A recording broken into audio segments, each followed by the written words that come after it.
ETF index mutual funds నేర్చుకుని stock మార్కెట్లో రాణించాలనుకుంటున్నారా? వెంటనే ఈ నెంబర్కి కాల్ చేయండి.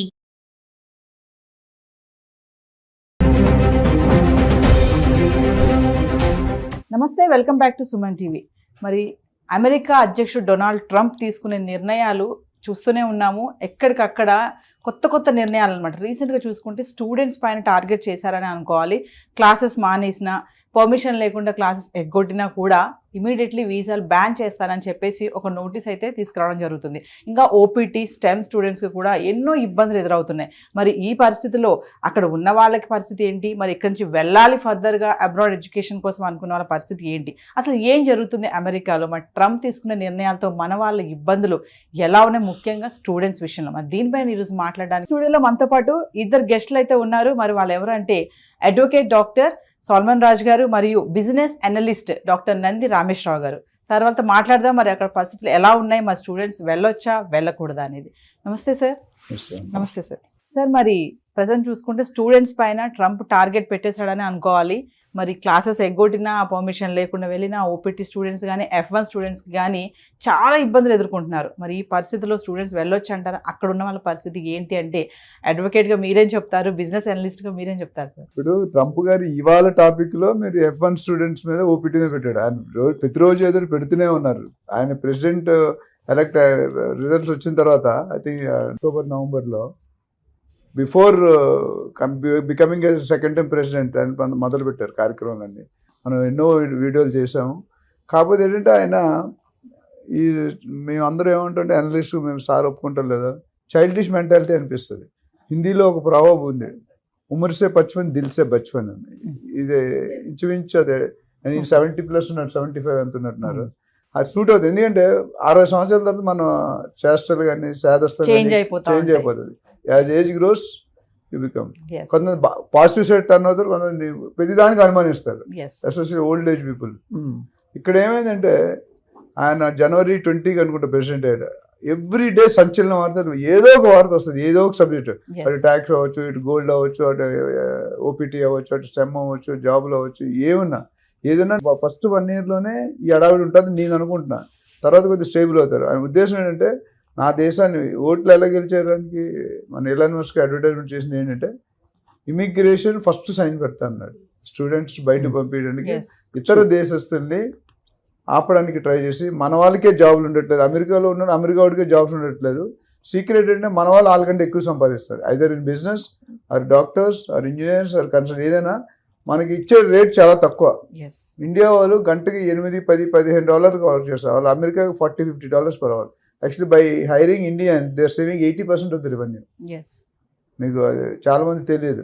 మన వాళ్ళకి కష్టం కూడా డిఫరెంట్ ఉంటుంది. మన $1 కోసం ఎన్ని గంటలైనా పని చేస్తాం. 8 గంటలు కాదు, ఒకటి ఇంకో 4 గంటలు 5 గంటలు కూడా పని చేస్తారు. అందుకే Monday to Friday full PR. ఎవరు మాట్లాడరు మనతో, వాళ్ళు మాట్లాడితే సాటర్డే సండే.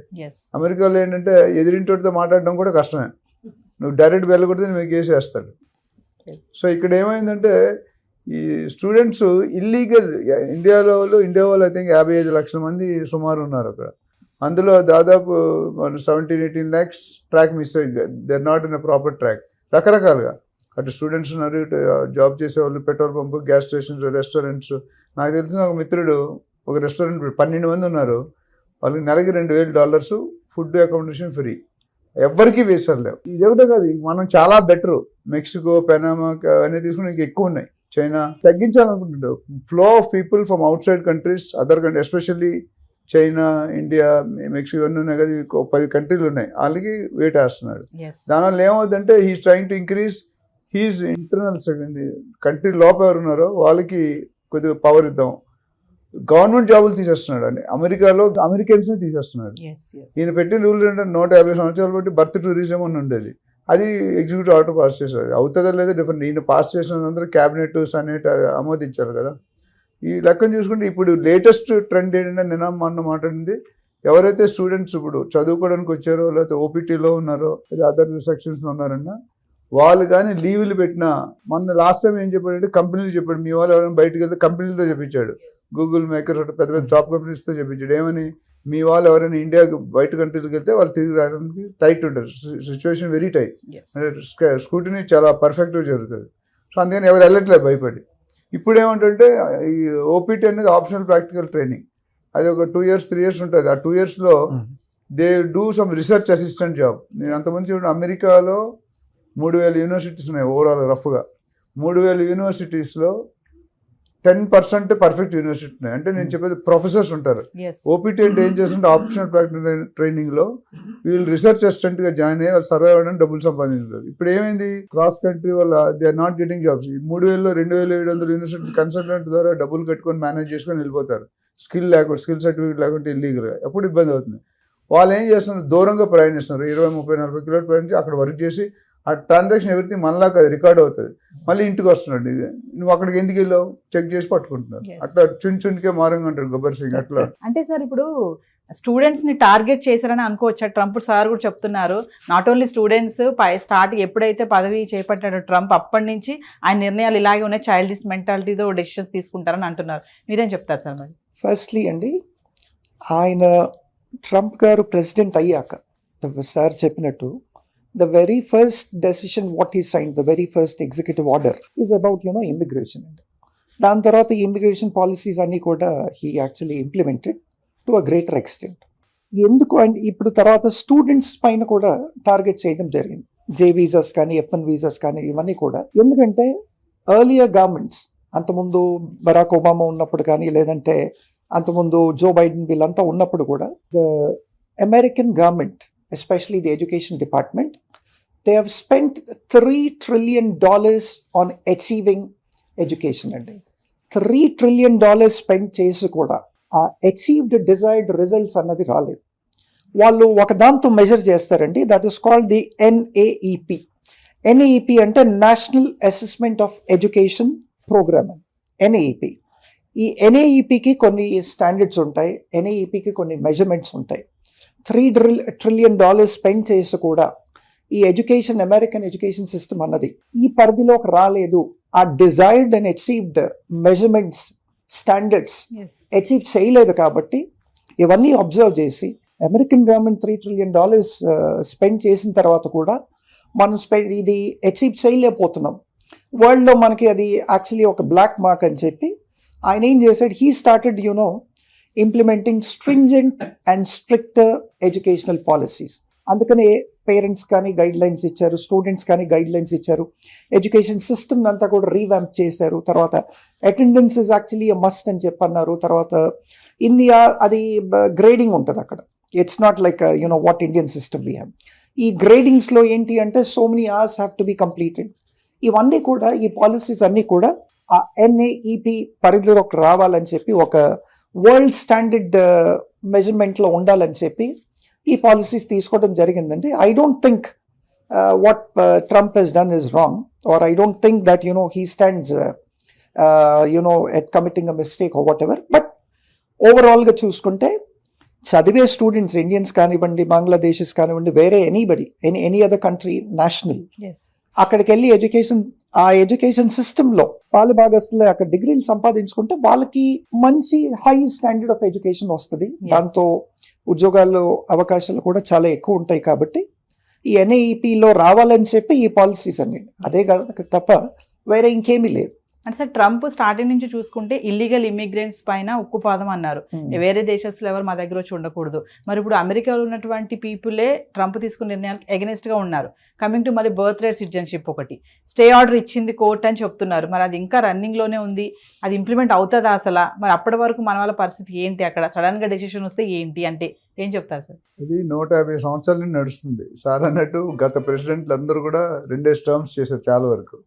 ఎవరు కూడా దాన్ని టచ్ చేయలేదు. టచ్ చేస్తే 1133 kilowatts ఉంటుంది పవర్ ట్రాన్స్ఫార్మర్.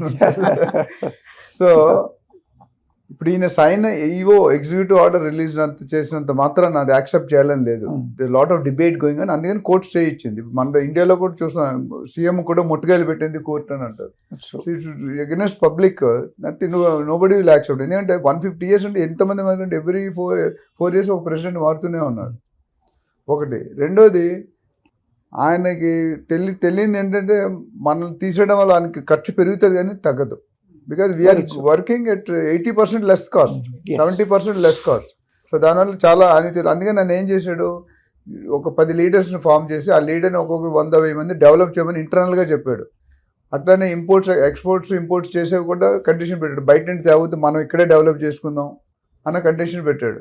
ఇక్కడ పెళ్లి చేసుకుని ఇక్కడ అమెరికాలో పిల్లల కంటే మాత్రం వాళ్ళకి సిటిజన్షిప్ ఇవ్వము అనేది మీరు మాట్లాడుతున్నారు. Birth tourism, visa lucky draw ట్రిప్లో మార్చారు, అట్లా వీసా ప్రాసెస్లో మార్చారు, ఫీజులు డిఫరెంట్గా ఉన్నాయి. ఇవన్నీ చూసుకుంటే కనుక ఓవరాల్ ట్యాక్సెస్, లేటెస్ట్ సబ్జెక్ట్ అంటే ట్యాక్సెస్.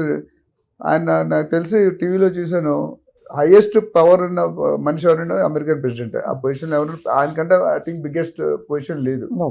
ఆయన అక్కడ తుమ్మితే మనం ఇక్కడ తుమ్మాలి, నరేంద్ర మోడీ ఇక్కడ తుమ్మితే చంద్రబాబు గారు రేవంత్ రెడ్డి ఇక్కడ తుమ్మాలి.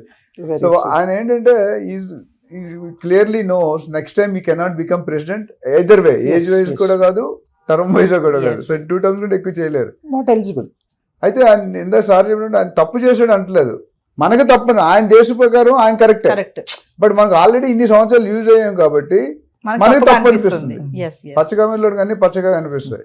అంటే సార్ ఇప్పుడు ప్రెసెంట్ మరి అక్కడ ఉన్న వాళ్ళ పరిస్థితి కానీ ఇంకా వెళ్ళాలి, అబ్రాడ్ ఎడ్యుకేషన్కి వెళ్ళాలని చాలా మంది, అమెరికా అనగానే వీసా వచ్చింది అంటే అమ్మో నేను ఇంకా అమెరికా వెళ్ళిపోయాను, నేను సెటిల్ అయిపోయిన, నా లైఫ్ బిందాస్ అనుకుంటారు కదా.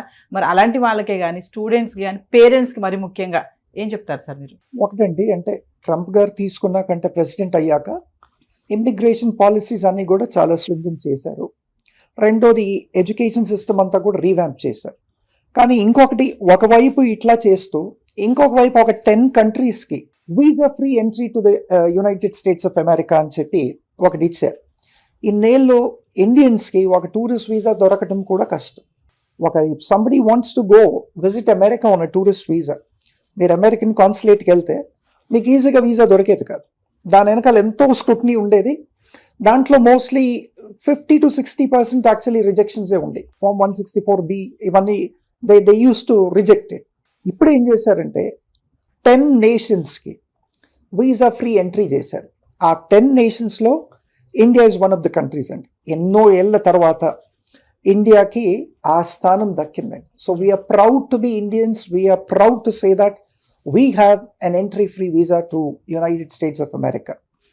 ఇండియా ఉంది, మలేషియా ఉంది, సింగపూర్ ఉంది, తర్వాత కొన్ని Asian countries like Vietnam, Cambodia, ఇట్లాంటివన్నీ కూడా ఉన్నాయండి. So that is one good thing what Trump has done. ఒకవైపు ఈ పాలసీస్ అన్నీ చేస్తూ ఇంకోవైపు వీసా ఫ్రీ ఎంట్రీ. మనం క్వశ్చన్ వేసుకుంటే వీసా ఫ్రీ ఎంట్రీ ఎందుకు అంటే that is only for tourist visa, revenue pumping చేయడానికి అమెరికాకి.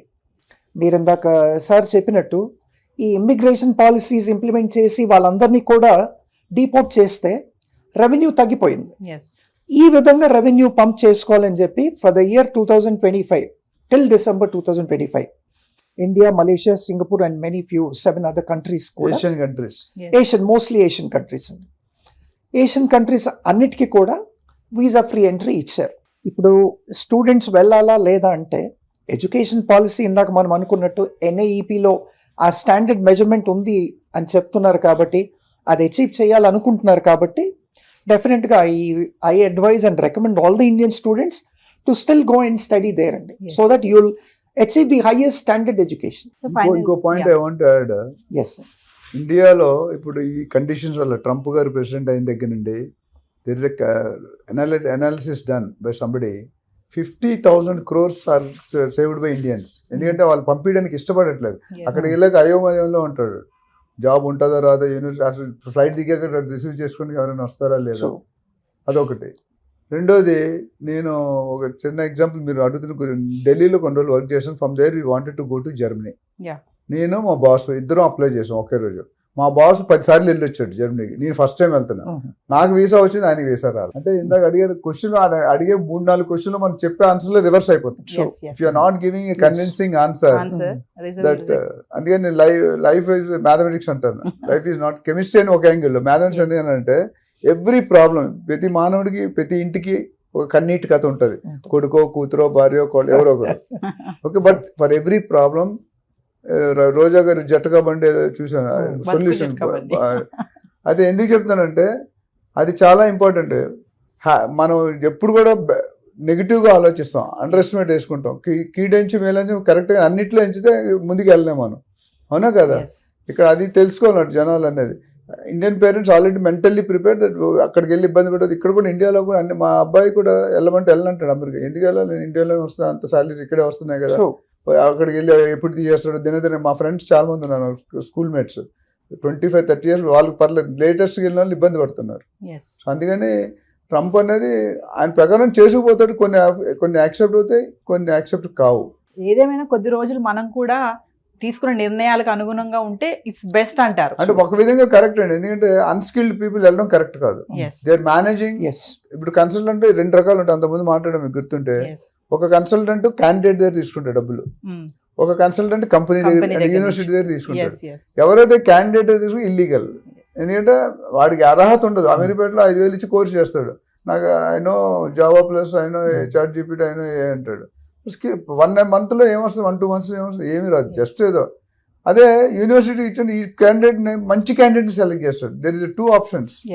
ఎక్కడైతే ఒక కన్సల్టెంట్ క్యాండిడేట్ తీసుకుంటే క్యాండిడేట్స్ బిలో స్టాండర్డ్స్ ఉంటారు నా ప్రకారం, వాళ్ళు తీసేయడమే బెటర్. ఎందుకంటే వాళ్ళ మిగతా ఇండియన్స్ కూడా బ్యాడ్ నేమ్ వస్తుంది. బట్ ఎవరైతే క్వాలిటీ స్కిల్ పీపుల్ ఉన్నారో వాళ్ళు వెళ్ళడం బెటర్. ఇప్పుడు వెళ్ళే వాళ్ళు కూడా జాగ్రత్త పడి అవన్నీ ఉంటేనే వెళ్ళాలి అనేది మైండ్లో కూర్చోబెట్టాడు ట్రంప్ గారు. అయితే ఆయన ఎంతకాలం ఉంటే ఆయన ఉన్నంతకాలం అది బండి నడుస్తూనే ఉంటుంది. థ్యాంక్ యూ సార్, సాల్మన్ రాజు గారు అండ్ నంది రామేశ్వరం గారు. Thank you.